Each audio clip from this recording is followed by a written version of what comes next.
Coming up on The Echo, students talk about battling the flu while trying to keep up with a busy college schedule.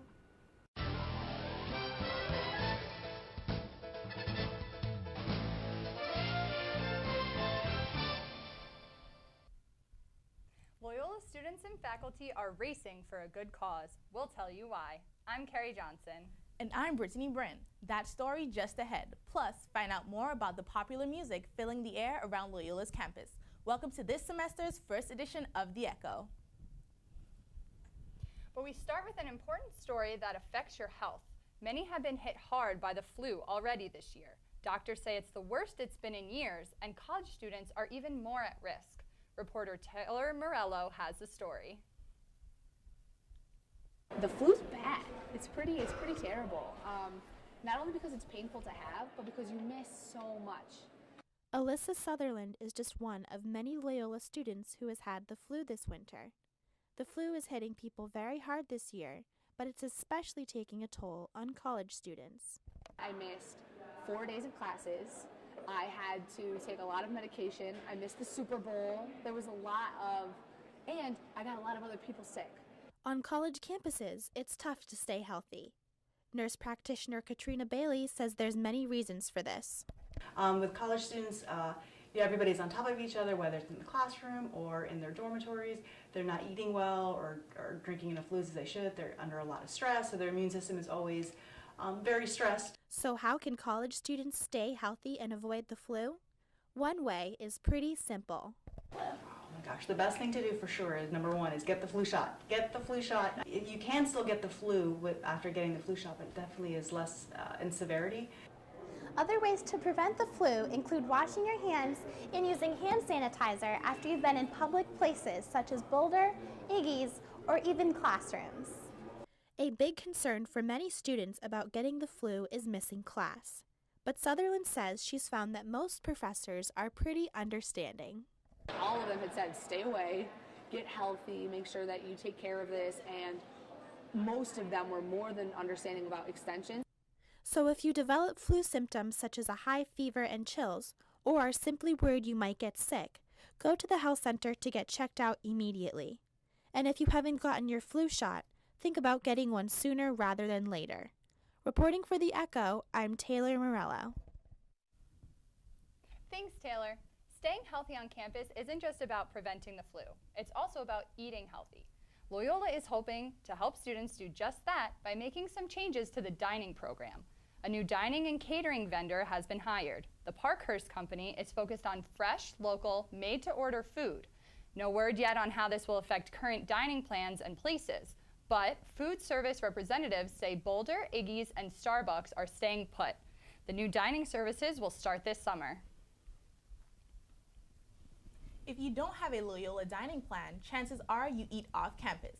But as prices raise and money gets tight, eating can become costly, especially when it comes to tipping your server. Reporter Kevin Collins tells you what you need to know before you tip.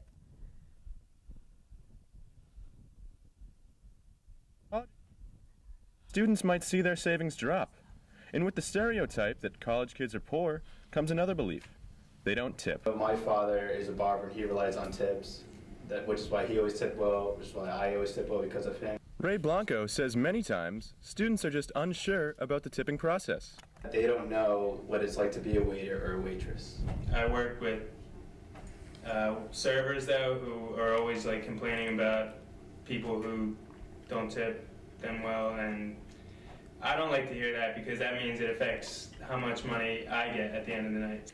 But it's not just college students that don't know how to tip. Alonzo's manager, Mary Brett Fideli, says most people have issues with tipping. It's all kinds of people that don't tip well. In this particular restaurant, we do get a large amount of college kids that come in, with Loyola being right down the block. So it'd probably be around 40 or 50% of our business is from the college kids. One of the reasons for bad tipping could be because Alonzo's doesn't accept Loyola's Evergreen card. Most businesses around campus do. If Alonzo's accepted the Evergreen, I think there's a better potential that the servers would get tipped out better because it's not the students' money. Realizing the importance of tips is something Loyola economics professor Lynn Elkis says students should be aware of. That I think a lot of students, college students in general, are somewhat ignorant of about the relationship between tipping and service. And if you're hesitant to tip because you don't know how much is appropriate, there are many cheat sheets available, including an app on your phone. Reporting for The Echo, I'm Kevin Collins. That was Kevin Collins reporting. Those tips on tipping will be very helpful in a few weeks as restaurants and bars prepare for St. Patrick's Day. The holiday always brings in a lot of money as people celebrate their Irish heritage with music, dancing, and lots of green beer. And there's plenty to do this year in Baltimore. Events include a 5K and parade. Many restaurants will also offer St. Patrick's Day specials. Events run throughout this holiday weekend. Another popular March event is racing towards the starting line. Relay for Life is kicking into high gear at Loyola and around the country this month. Reporter Haley Morgus has the details. Relay for Life takes over Loyola's campus every spring. The event raises money for cancer research and inspires those who have lost loved ones and those who are passionate about finding a cure. I'm participating in Relay because my grandma is a breast cancer survivor and she fought and survived over 30 years ago. Without research from the American Cancer Society, that wouldn't have been possible. Relay officially starts in November and runs throughout the year. Fundraising efforts at Loyola include a basketball game, restaurant nights, and selling candygrams. Senior Kerry Rogers is the co-chair of Loyola's Relay chapter. Relay for Life is a 12-hour event. It starts at 7 o'clock at night. This year it's on March 16th, and it goes until 7 o'clock the next morning. And the idea is cancer doesn't sleep, so neither do we. This year's theme at Loyola is strength in numbers, so everyone is encouraged to donate money and join a team, and it's easy to sign up. So the first step is to go to relayforlife.org/LoyolaMD. Then you click sign up, and you can either start your own team or join an existing team. For Megan, it's a chance to have fun, all for a great cause. It's so important that everyone who can does recover from cancer because we do have treatments, we can find a cure. In past years, Loyola University Maryland has raised the most funds for a college or university for Relay for Life. This year alone, students have raised over $65,000, with more expected before the event ends in March. Reporting for The Echo, I'm Haley Morgus. The fight against cancer got a little help from Loyola students and the men's basketball team this semester. The blackout game this year was against Siena, and it helped shine a light on cancer prevention. Fans are encouraged to wear all black to the game, and players wore their black jerseys in support of finding a cure for cancer. Before the game, Relay for Life sponsored a tailgate to raise money for various cancer-fighting organizations. Co-chair Nicole Schneider says it's a great way to help a good cause and have some fun in the process. It's captivating, it's for a good cause. Everyone does it. It's the most attended event on campus. So when you walk around that track and you see people and they're your friends, and if they're not your friends, they're your friends by the end of the night. Relay for Life takes place at 7 p.m. on Saturday, March 16th in Reitz Arena. To get involved, you can check out the website at relayforlife.org/LoyolaMD. The blackout game had a great turnout as the men defeated Siena. But a few games later, it was the seniors that took center stage. And Loyola's lacrosse team took the field as the new season got underway. For that story and other sports news around Loyola, we turn to Lauren Boenau. Lauren? Thanks, ladies. During the 2012-2013 season, the Loyola men's basketball team has been playing exceptionally well in the MAC Conference. The Hounds took on conference rival Canisius on senior night in Reitz Arena. The Greyhounds defeated Canisius 68-64. Freshman guard Jared Jones put up a great defense after making a huge steal and slam dunk with less than a minute left in the first half. Afterwards, the team's seniors were honored by family, friends, and teammates. Seniors received plaques in appreciation for their contributions to the team. Now that the regular season is ending, the Hounds are preparing for the MAC tournament in March. With the basketball regular season coming to a close, the lacrosse season is just starting.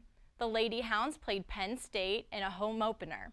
Freshman goalie Molly Wolf stopped 8 shots to earn her first college victory. After the women's win, 13-11, the men took on the Maryland in a rematch of the 2012 national championship game.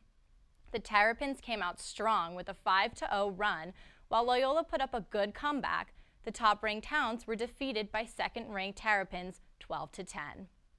Although soccer season may be over, the men's soccer team is already busy recruiting for next season, and many of those recruits come from places outside of the United States.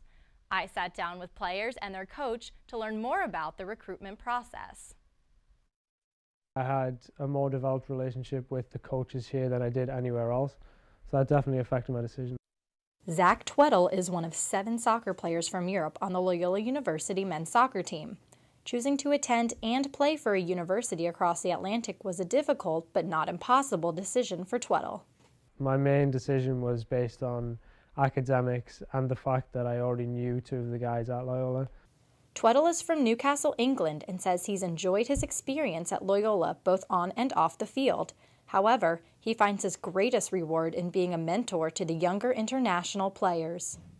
As you go through Loyola and get the experience, it becomes easier. But there's always times when kids will come to you and ask for advice because you've been there. Those learning and mentoring experiences are something team members are used to. As Coach Mark Metrick says, Loyola is a very attractive option for international students.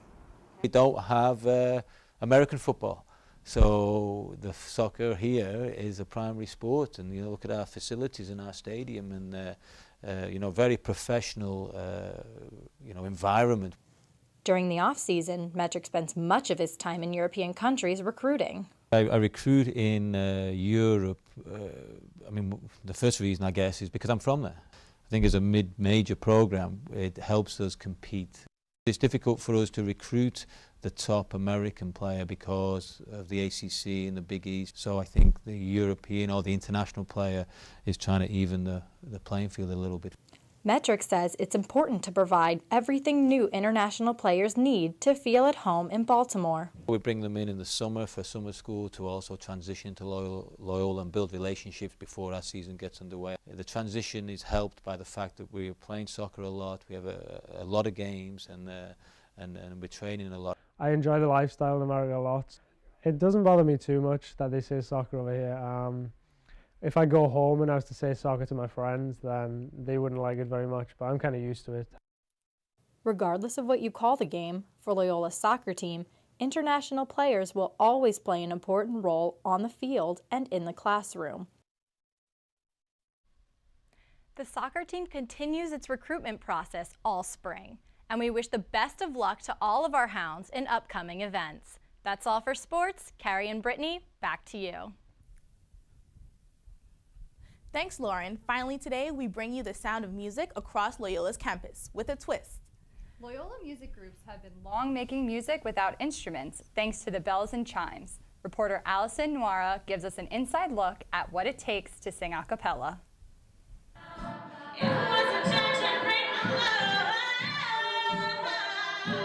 The Belles rehearse 3 times a week for like 2 hours each night, and we pick a set list of about 10 or so songs, and we have a goal, which is Chord Busters, which is like our big concert on campus that the Chimes also sing with us in.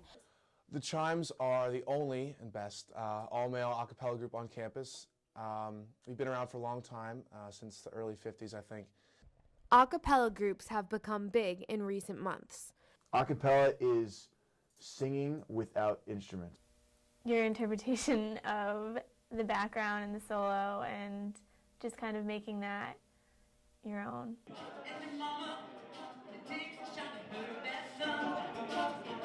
I think if you ask any of the Chimes, they would tell you that being a part of the Chimes is like being in a brotherhood. You know, we don't have any fraternities at Loyola.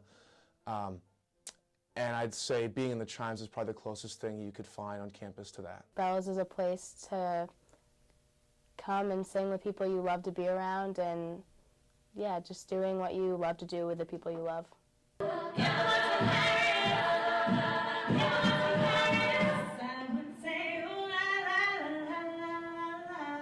Auditions are every year within the first 2 weeks of first semester.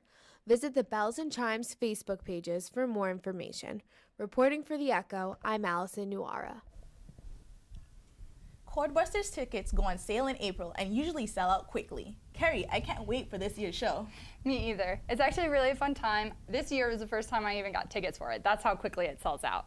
So on that note, we end this episode of The Echo. I'm Kerry Johnson. And I'm Brittany Brin. Don't forget, you can also find the Echo episodes online at GreyComm.tv. We'll see you back here in a few weeks.